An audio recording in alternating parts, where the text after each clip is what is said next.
Hello students, मैं मनोज शर्मा जनक सिंह चौहान के साथ एमजे क्लासेज में। और आज हमारा जो है इस मिशन 100 जो सीरीज है उसके अंदर पार्ट 7 में हम शुरू कर रहे हैं वेरी शॉर्ट टाइप क्वेश्चंस। यानी पूरी किताब है, दोनों जो बुक्स हैं हमारी उनमें से जो वेरी शॉर्ट टाइप क्वेश्चंस हैं वो किस तरह से आएंगे, उनके आंसर किससे होंगे, ये केवल इम्पोर्टेंट क्वेश्चंस हम इस सीरीज़ में ले रहे हैं। तो ये मार्क्स 5 नंबर के आएंगे। और इसके अंदर हम सबसे पहले जो लेसन ले रहे हैं वो है द थर्ड लेवल। इस लेसन का देखते हैं हम। सबसे पहला क्वेश्चन है what is the world filled up with, कि ये जो संसार है ये किन चीज़ों से भरा हुआ है। तो हमारा आंसर होगा the world is filled up with insecurity, असुरक्षा, डर और वार यानी युद्ध की आशंका, and a lot of tensions, और बहुत सारे तनावों से भरा हुआ है। People want to escape from it, और लोग क्या चाहते हैं, इन सब से बचना चाहते हैं। नेक्स्ट क्वेश्चन है what happened with Charlie at Grand Central station, क्या घटित हुआ। सेकंड फॉर्म आ रही है यहाँ पर। तो क्या घटित हुआ चार्ली के साथ एट ग्रांड सेंट्रल स्टेशन, यानी ग्रांड सेंट्रल नामक जो स्टेशन था वहाँ पर उसके साथ क्या घटना घटित हुई। तो आंसर है हमारा Charlie entered into a subway to get a train to his home, कि चार्ली क्या है प्रवेश किया चार्ली ने एक सबवे, एक रास्ते पर, टू गेट अ ट्रेन, एक ट्रेन पकड़ने के लिए, टू हिज होम, अपने घर के लिए। बट ही वाज मिसडायरेक्टेड, लेकिन वो क्या हुआ, मिसडायरेक्टेड हो गया, वो रास्ता भूल गया, चूक गया। And entered into an unknown way, और एक अनजाने रास्ते पर चला गया। He called it the third level, और इसी रास्ते को, इसी जगह को उसने क्या नाम दिया, थर्ड लेवल, यानी तृतीय स्तर। क्वेश्चन नंबर 3 है what is the name of the station, कि इस थर्ड लेवल जो लेसन है उसमें एक स्टेशन है, उस स्टेशन का नाम क्या है। तो हमारा नाम होगा the name of the station is grand Central station, यानी उस स्टेशन का नाम है grand Central station. Question number 4 है how much money does Charlie get in exchange of $300, कि चार्ली जो है वो $300 के बदले कितना धन प्राप्त करता है। एक्सचेंज यानी चेंज कर लेना। तो यहाँ पर आंसर होगा कि in exchange of $300 he gets only 200। यहाँ पर हम ध्यान देते हैं कि जब प्रश्न में हम डज आया है, डज को हमने उत्तर देते टाइम हटा दिया, तो इसको हटाने के बाद जो मेन वर्ब है उसमें हमें एस या एस जोड़ना है, इसको हटाना है, ये जोड़ना है। तो हमारा होगा in exchange of $300 he gets only $200, यानी 300 के बदले उसे $200 ही मिलते हैं। लेकिन ये $200 कौन से होते हैं, ओल्ड करेंसी, यानी पुरानी मुद्रा के नोट होते हैं। क्वेश्चन नंबर 5 है who had written the letter to Charlie, Charlie को किसने लेटर लिखा था। तो Charlie psychiatrist friend Sam wrote a letter to Charlie, कि पत्र उसके साइकाइट्रिस्ट यानी मनोवैज्ञानिक या जो पागलों का इलाज करता है उसे बोलते हैं साइकाइट्रिस्ट। तो उसका एक मित्र था, उसने, और उस मित्र का नाम क्या था, सैम, उसने इसको पत्र लिखा था। What was called a temporary refuse from reality, किस चीज़ को कहा गया था। वाज आया तो कॉल्ड यानी कहा गया, क्या कहा, किस चीज़ को कहा गया था, टेम्परेरी। टेम्परेरी का मतलब होता है अल्पकालीन, थोड़े से समय के लिए। तो थोड़े से समय की शरण, रिफ्यूज यानी शरण, किस चीज़ को कहा गया है। फ्रॉम रियलिटी यानी वास्तविकता से भागना, यानी वास्तविकता से भागकर अल्पकालीन शरण किस चीज़ को कहा गया है। तो यहाँ पर आंसर आया चार्लीज हॉबी, कि चार्ली की एक हॉबी थी ऑफ स्टाम्प कलेक्टिंग, और वो हॉबी क्या थी, उसकी अभिरुचि थी टिकट कलेक्टिंग, यानी टिकट को इकट्ठा करना। Is called a temporary refuse from reality, बस इसी चीज़ को अल्पकालीन शरण के नाम से जाना जाता है। Question number 7 how many dollars did Charlie's friend Sam withdraw from his account, कितने डॉलर्स चार्ली का जो मित्र था सैम उसने उसके अकाउंट से निकाले थे। तो कितने डॉलर्स थे वो हमें लिखना है। तो Sam withdrew, second form I है, सैम विड्रू $1200, 1200 यानी 100, यानी कि $1200 from his account in order to buy $800 worth of old currency, कि उसके मित्र ने 1200 डॉलर निकाले थे उसके अकाउंट से, और किस लिए निकाले थे? $800 पुराने नोट खरीदने के लिए। नहीं, 1200 के अंदर उसे $800 मिले, लेकिन ये $800 पुराने थे और 1200 ये नए थे। नेक्स्ट क्वेश्चन देखते हैं। नेक्स्ट क्वेश्चन है what did the narrator claim about the third level, कि जो लेखक है यहाँ पर कहानी कहने वाला है नरेटर, वो किस चीज़ का दावा करता है अबाउट द थर्ड लेवल, यानी तृतीय स्तर के बारे में वो क्या दावा करता है।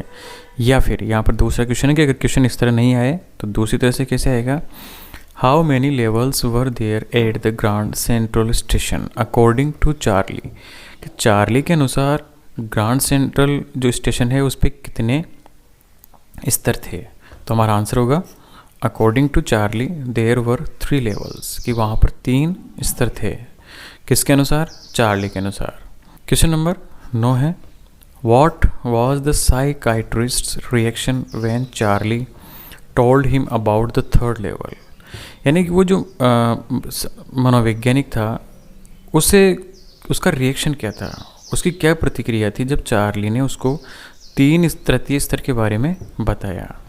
या फिर ये क्वेश्चन दूसरी तरह भी आ जाता है what was the opinion of the psychiatrist about the narrator, कि उसका क्या विचार था, ओपिनियन यानी विचार, उसकी सलाह, क्या विचार था साइकाइट्रिस्ट का अबाउट द नरेटर के बारे में, या फिर उस कहानी लेखक के बारे में। तो वो जो डॉक्टर था उसके क्या विचार थे। तो हम आंसर देखते हैं। इसका आंसर होगा कि the psychiatrist told him that it was waking dream wish fulfilment, कि वो जो डॉक्टर था उसने क्या कहा कि देखो ऐसी बात है, ये क्या था, एक जागते हुए सपना देखना, फुलफिलमेंट जो कि पूरा नहीं हो सकता, यानी जागते हुए सपने को पूरा करना है। He is trying to run away from his present problems, और वो क्या कर रहा था, इस तरह के सपने देखकर अपनी वास्तविक वर्तमान जो समस्याएं थी उससे भागने की कोशिश कर रहा था। क्वेश्चन नंबर 10 है how was the condition in the days of narrator's grandfather, किस तरह की परिस्थिति थी उन दिनों नरेटर्स ग्रैंडफादर, यानी कि जो लेखक है उसके ग्रैंडफादर यानी दादाजी की स्थिति कैसी थी। तो आंसर लिखेंगे हम the condition was very nice, तो यानी उनकी परिस्थिति बहुत बढ़िया थी, and peaceful in the days of narrator's grandfather, और वो कहते बहुत शांति के अंदर थे जब उसके लेखक के दादाजी थे, यानी दादाजी की स्थिति बहुत अच्छी थी और वो एक शांतिपूर्वक जीवन जी रहे थे। Why does the narrator think that the Grand Central station is growing like a tree, जो लेखक है, जो कहानीकार है, वो ऐसा क्यों सोचता है कि grand Central station is growing, कि वो बढ़ रहा है एक पेड़ की भांति, ऐसा क्यों सोचता है। तो हमारा आंसर होगा कि जब कभी भी जब कभी भी the narrator visited the station, कि जब कभी भी स्टेशन के ऊपर गया नरेटर, ही ऑलवेज फाउंड हिमसेल्फ, तब उसने अपने आप को क्या पाया, bumping into a new corridor, उसने हमेशा ही अपने आप को उभरते हुए कॉरिडोर को पाया। कॉरिडोर यानी यहाँ पर बरामदा और यार गलियारा, तो हमेशा उसे एक नया गलियारा मिला वहाँ पर, इसलिए सो ही थिंक्स, इसलिए वो सोचता है that it is growing like a tree, कि ये लगभग एक पेड़ की तरह बढ़ रहा है, कि जब भी वो जाता वहाँ पर तो उसे कुछ ना कुछ नया मिलता, इसलिए उसने ऐसा सोचा। क्वेश्चन नंबर 12 है why could Charlie not get opportunity to go back to ticket counter to buy tickets to Galesburg for himself and his wife, Charlie को अवसर क्यों नहीं मिला, वो क्यों नहीं खरीद सका टू गो बैक टिकट, वापस जाने का काउंटर, यानी उसे टिकट काउंटर ही नहीं मिला टिकट खरीदने के लिए, क्योंकि वो कहाँ जाना चाहता था, Galesburg for himself and his wife, कि वो टिकट खरीदना चाहता था खुद के लिए और अपनी वाइफ के लिए, लेकिन उसे टिकट काउंटर पर टिकट खरीदने का मौका नहीं मिला। तो ऐसा क्यों हुआ, तो हम लिखते हैं इसका उत्तर। आंसर इसका Charlie could not find the corridor that leads to the third level again, क्योंकि चार्ली को दोबारा से वो बरामदा, वो गलियारा मिला ही नहीं, वो रास्ता मिला ही नहीं जो कहाँ जाता हो, तृतीय स्तर पर, यानी थर्ड लेवल पर जाने का उसे कभी रास्ता मिला ही नहीं, इसलिए वो टिकट नहीं खरीद पाया।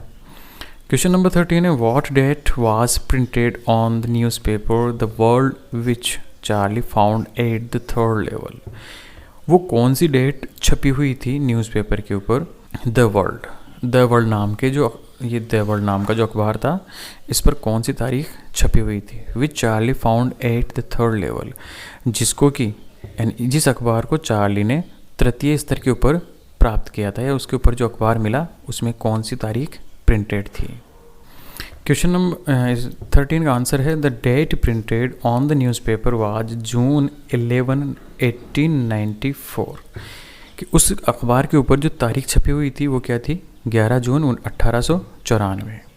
लास्ट क्वेश्चन है इस लेसन का what is a first day cover, कि प्रथम दिन का कवर क्या था? तो आंसर है इसका when a new stamp is issued, कि जब नया टिकट इशू हुआ, stamp collectors buy some and use them to mail envelopes to themselves on the very first day of sale and the postmark proves the date। तो ये करते क्या थे कि जो लोग थे ना, ये स्टाम्प कलेक्टर्स है ना, टिकट कलेक्ट करने वाले लोग, वो क्या करते थे कि जैसे ही कोई नया टिकट इशू होता, नया टिकट जारी होता, वो उसको ख़रीद लेते and use them to mail, और क्या करते कि एक लिफाफे के ऊपर उसको चिपका कर खुद को ही डाल देते लेटर। इससे क्या होता, देम से जो स्वयं कोई पत्र डालते उस टिकट को चिपका कर on the very first day, उसी दिन जिस दिन ये जारी होता था। And the post mark proves, और फिर जो डाक की मोहर थी, जब उनके घर आता था वो लिफाफा, तो उसके ऊपर एक मोहर लगी होती थी जो ये सिद्ध करती थी उस डेट को, क्योंकि उसमें डेट होती थी, उस डेट को सिद्ध करती थी कितना पुराना है। तो the envelope is called first day cover.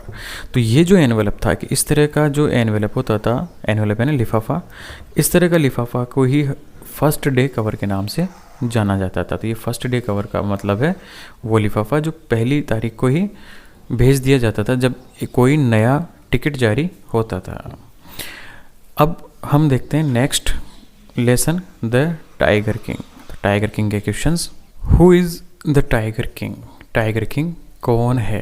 तो आंसर होगा the ruler of Pratibandhapuram, sir Jilani Jung Jung Bahadur is famously known as the tiger king. कि प्रतिबंधपुरम नाम का जो शहर है, उसके जो रूलर हैं, उसके जो शासक हैं, जिनका नाम क्या है? श्रीमान जिलानी जंग जुंग बहादुर। यही किस नाम से जाने जाते हैं? टाइगर किंग के नाम से जाने जाते हैं। क्वेश्चन नंबर 2 है how old was the Prince when he spoke the words clearly before the astrologers. Prince था, राजकुमार था, वो कितने साल का था जब उसने बोले शब्द, बिल्कुल साफ साफ शब्द बोले बिफोर द एस्ट्रोलॉजर्स, कि जो ज्योतिषी लोग थे, एस्ट्रोलॉजर ने ज्योतिषी, तो ज्योतिषियों के सामने जब उसने शब्द बोले तो वो कितने साल का था? तो हमारा आंसर होगा the Prince was only 10 days, सिर्फ 10 ही दिन का था वो। ओल्ड इन्फेंट, जब ये शिशु, वैन ही स्पोक क्लियरली, जब इसने क्लियर साफ भाषा में बोलना शुरू किया तब एक मात्र 10 दिन का था। क्वेश्चन नंबर 3 है what did the chief astrologer predict about the death of the tiger king. What यानी क्या, और देखो यहाँ पर डिड आया है, डिड का मतलब होता है आइए में से एक शब्द आएगा, एक अक्षर आएगा। तो चीफ एस्ट्रोलॉजर प्रेडिक्ट भविष्यवाणी करना, तो डिड जुड़ेगा इसमें प्रेडिक्ट में, तो इसका अर्थ हो जाएगा अब भविष्यवाणी की। यहाँ पर डिड व्हाट आया तो क्या भविष्यवाणी की?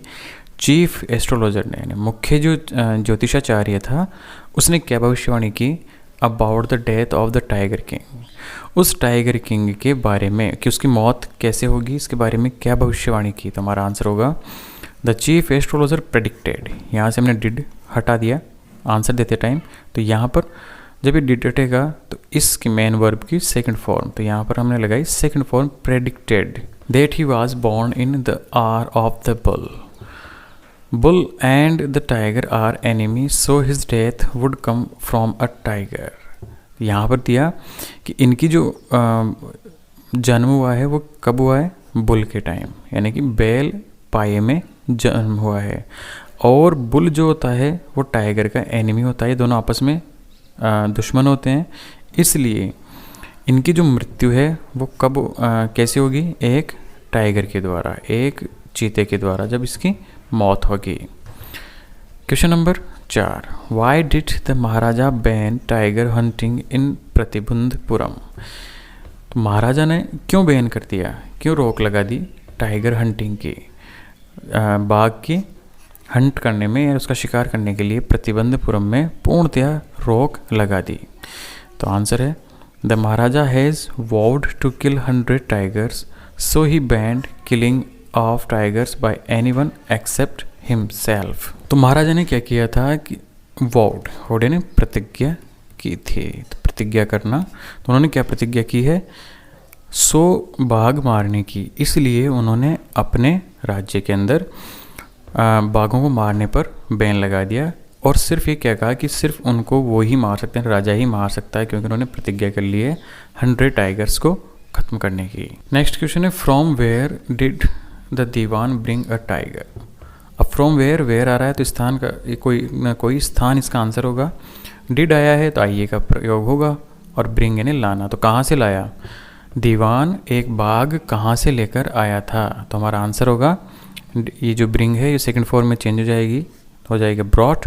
तो दीवान ब्रॉट अ टाइगर, तो दीवान क्या लेकर आया था? एक tiger from a people's park, यानी लोगों के एक पार्क से लेकर आया था, मद्रास से। तो मद्रास के एक पार्क में से वो एक टाइगर लेकर आया था। Question number 6, who killed the 100th tiger? 100वें, 100 यानी 100, तो 100 नंबर के जो टाइगर था उसको किसने मारा था? तो आंसर होगा the hunters killed the 100th tiger. Hunters यानी शिकारियों ने 100 नंबर का जो बाघ था उसको शिकारियों ने मारा था। क्वेश्चन नंबर 7 है what did the tiger king to do complete his mission of killing 100 tigers? What did tiger king, कि उस टाइगर किंग ने क्या किया टू कंप्लीट, पूरा करने के लिए अपने मिशन को, 100 बाघों को मारने का जो मिशन था उसके लिए उसने क्या किया? तो हमारा जो आंसर होगा वो होगा अपना मिशन पूरा करने के लिए उसने क्या किया? He banned tiger hunting by anyone except the king. सबसे पहले तो उसने एक नियम बनाया जिसके नियम के अनुसार क्या था कि उसने बैन लगा दिया, पूर्णतः प्रतिबंध लगा दिया, किसी को भी हंट करने का, कोई शिकार नहीं कर सकता था उसके राज्य में सिवाय राजा के। इसके अलावा उसने क्या किया? He married a princess from a state with large population of tigers. इसके अलावा उसने शादी की एक ऐसी राजकुमारी से जिसके राज्य में बहुत बड़ी संख्या में टाइगर्स थे। तो ये 2 काम किए उसने अपना मिशन पूरा करने के लिए। Question number 8, what did the tiger king resolve it? Tiger king ने सॉल्व कैसे किया अपने मिशन को? तो आंसर है the tiger king resolve the kill 100 tigers because he wanted to prove the astrologer's prediction wrong. कि उसने 100 टाइगर्स इसलिए मारे थे क्योंकि वह सिद्ध करना चाहता था कि जो एस्ट्रोलॉजर्स की भविष्यवाणी थी वो गलत थी। तो यानी कि ज्योतिषियों की भविष्यवाणी को गलत सिद्ध करने के लिए उसने ये सब किया था। What did the king send as a gift to please the British officer's wife? जो राजा था उसने क्या भेजा एक उपहार के तौर पर खुश करने के लिए ब्रिटिश ऑफिसर की वाइफ को, यानी ब्रिटिश ऑफिसर की वाइफ को उसने क्या भेजा था जिससे वो खुश हो जाए? तो हमारा आंसर होगा ही सेंट डायमंड रिंग्स। उसने हीरे जड़ित अंगूठियाँ भेजी थी वर्थ ₹3 लाख, 3 लाख रुपये कीमत की अंगूठियाँ ब्रिटिश ऑफिसर की वाइफ को खुश करने के लिए। क्वेश्चन नंबर 10 है he how many tigers were killed by the tiger king? Tiger king के द्वारा कितने बाघ मारे गए थे? तुम्हारा आंसर होगा only 99 tigers were killed by the tiger king. कि जो बाघ राजा था उसके द्वारा मात्र 99 टाइगर्स मारे गए थे।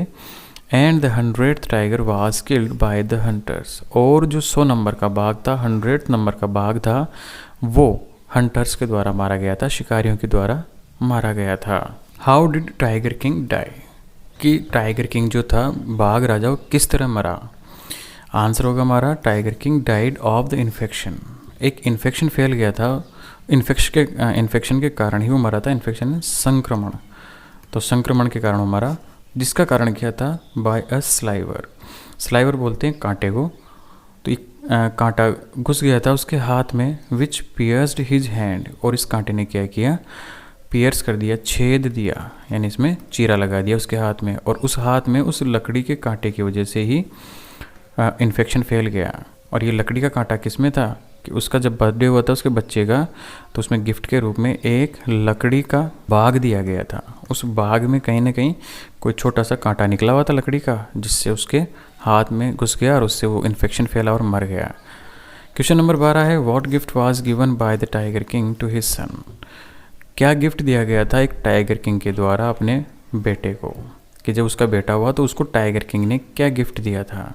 तो उसने उपहार में दिया था एक लकड़ी का टाइगर। तो the tiger king gifted a wooden tiger to his son on his 3rd birthday, कि जो टाइगर किंग ने अपने बच्चे को एक लकड़ी का बना हुआ टाइगर दिया था जो उसका 3रा बर्थडे था, और उसी टाइगर की वजह से वो मारा गया था। इस तरह से शॉर्ट आंसर्स इस लेसन से कंप्लीट होते हैं। नेक्स्ट देखते हैं हम द एनिमी। क्वेश्चन नंबर 1 है, who was doctor Sadao, where did he live. Doctor Sadao कौन था और वो कहाँ पर रहता था। तो हमारा आंसर होगा कि doctor Sadao was a Japanese surgeon. तो जो डॉक्टर सदाओ था वो एक जापानी शल्य चिकित्सक था। सर्जन का मतलब होता है शल्य चिकित्सक। एक डॉक्टर था जो शल्य चिकित्सा किया करता था। ही वेयर डिड ही लिव, तो he live in a house. Actually यहाँ लिव नहीं लिव्ड आना चाहिए। क्यों? क्योंकि यहाँ पर डिड है और डिड को जब हटाएंगे तो हमें यहाँ वर्ब की सेकंड फॉर्म लगानी होगी। तो he lived in a house on a Japanese coast, तो एक जापानी समुद्री तट के ऊपर रहता था। क्वेश्चन नंबर 2 है, why did doctor Sadao's father send him to America. कि डॉक्टर सदाओ के जो पिताजी थे उन्होंने डॉक्टर सदाओ को अमेरिका क्यों भेजा। तो हमारा आंसर होगा doctor Sadao's father sent him to America to study surgery and medicine.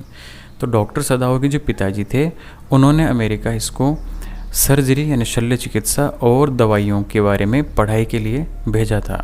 Question number 3 है, where did doctor Sadao meet Hana for the first time. Doctor Sadao किस जगह पर हाना से मिले थे पहली बार। तो हमारा आंसर होगा doctor Sadao met Hana at professor Harley's house in America. तो डॉक्टर सदाओ हाना से पहली बार प्रोफेसर हार्ली के घर पर अमेरिका में मिले थे।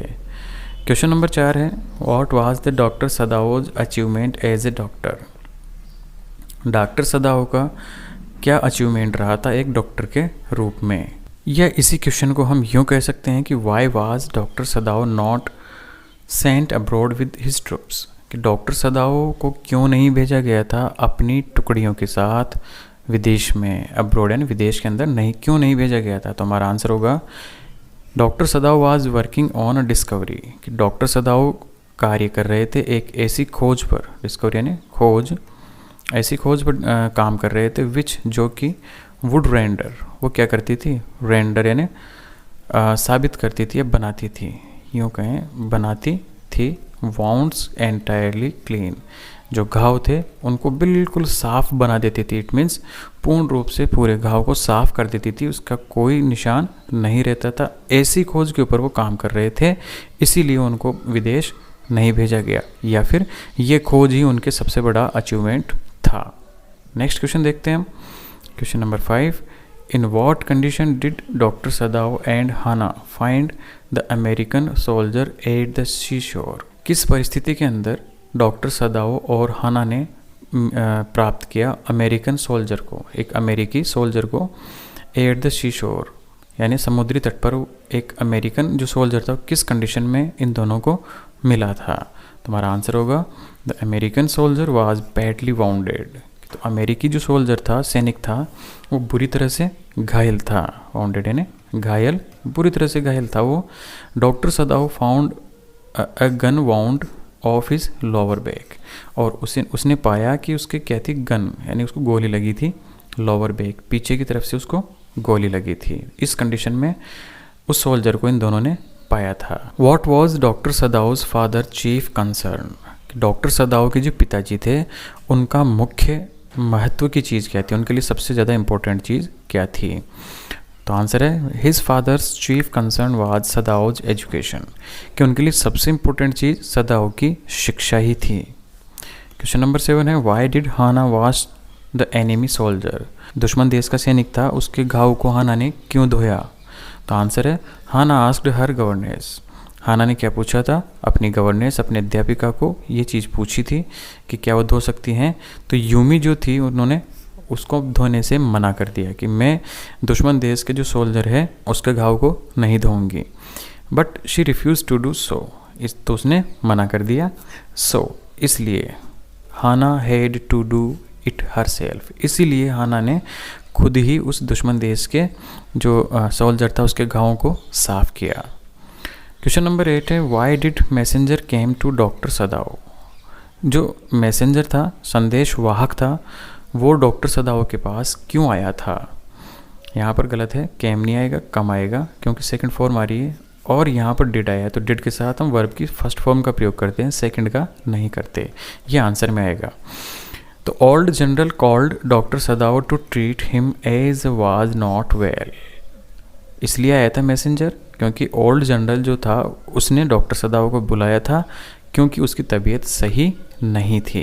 क्वेश्चन नंबर 9 है where did the enemy soldier hide himself. तो दुश्मन देश का जो सैनिक था उसने अपने आप को कहाँ छुपाया? तो हमारा आंसर होगा the enemy soldier hide himself on an island near the coast.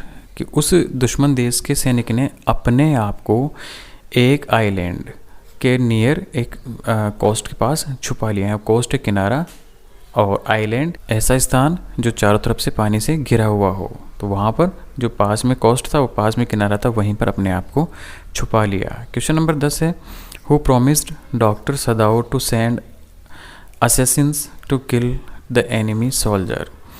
किसने वादा किया था डॉक्टर सदाओ से भेजने का एक असैसिन्स का मतलब होते हैं हत्यारे, जो पैसों लेकर हत्या करते हो, तो हत्यारों को to kill the enemy soldier. दुश्मन देश के सोल्जर को मारने के लिए हत्यारा भेजने का वादा डॉक्टर सदाओ से किसने किया था? तो हमारा आंसर होगा द जनरल प्रोमिस्ड सदाओ। कि जो जनरल था उसने सदाओ से प्रॉमिस किया था, वादा किया था to send his private assassins, अपने व्यक्तिगत हत्यारों को भेजने का, किल द एनिमी सोल्जर, और क्या करेंगे वो दुश्मन जो सैनिक है उनको मार देंगे। क्वेश्चन नंबर 11 है what was the reaction of the servants about the enemy soldiers. वो क्या प्रतिक्रिया थी घर के नौकरों की अबाउट एनिमी सोल्जर, यानी कि जो दुश्मन देश का सोल्जर था उसके बारे में उनकी क्या प्रतिक्रिया थी? तो आंसर होगा हमारा the servants were not happy. कि सर्वेंट्स जो थे खुश नहीं थे about keeping an enemy soldier at home. एक दुश्मन देश के जो सैनिक था उसको घर में रखने पर वे लोग खुश नहीं थे। इस वीडियो में इस लेसन तक के क्वेश्चंस, नेक्स्ट वीडियो में next lesson. So you don't forget to leave your comments in comment box about this video. Thank you. जय हिंद, जय भारत।